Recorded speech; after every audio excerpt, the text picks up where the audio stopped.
Hi, my name is Sara, and today I'm very happy to talk about how Katy has had a very positive influence in my life. Katy is the type of person that has a very authentic mindset. I know that she has an authentic mindset by looking at all of the things and listening to all of the things she does and all of the things she says and the way she completes life, and to the extent that she does all of these things.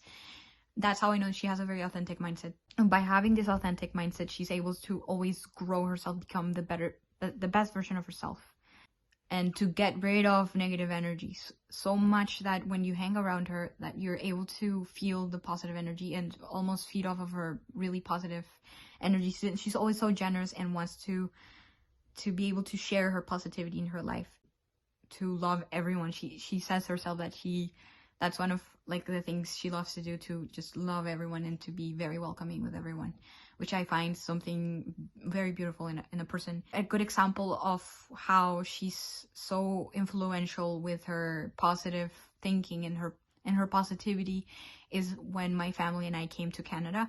When we came to Canada, as immigrants, you don't tend to have the best positive thinking, so she was always able to put herself in her shoes, but also tell us very encouraging words and to help us almost practice a very good and positive thinking pattern that I feel like now that we're apart from her, like we're so remote from her because we moved away to another city, I feel like we still are able to use this same pattern of thinking whenever we find ourselves in a difficult situation. We're able to be positive and to look at the good side of things.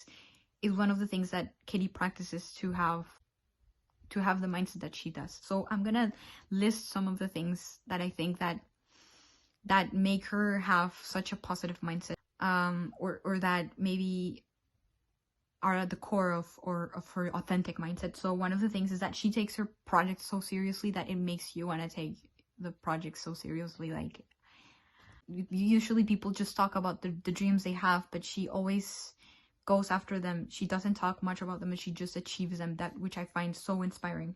And even as someone who likes art, I want to also start just doing things and not being so afraid of my dreams, and also not only of my dreams, but my beliefs too, because sometimes we're scared of what we believe. But I feel like when I hang around Katy, she's always encouraging me to be curious and to think deeply about life and not be scared to think deeply about life and why things happen, and to understand life in a different perspective and not be so superstitious, because sometimes we tend to be so superstitious, but she takes on a new perspective about life, which I always find influential as well. Because she does these two things, those two things already like open up a new world. Like it solidified for me, essentially, for me personally, it solidified another world where I saw things from another angle. And another thing that I find so cool about Katy is that another thing that makes her authentic mindset the way it is, like that makes up her authentic mindset, is that she's a very open-minded person, and she's always looking at the positive things. She's the type of person that will help you see the silver lining of things, which is very difficult to do. To have the type of will to do that, it's already another indicator that her mindset is a very strong one. And another thing I want to say is that she's very healthy, and she's always choosing, as I said before, to be the best version of herself, and she's always working towards that. And I myself want to be able to do that in order to have a good contribution in society, and just to have good interactions with people, and to radiate good energy, is to yourself, be the best version of yourself. And she does that. She always I'm always so astonished by how much she does for herself and how much respect she has for herself.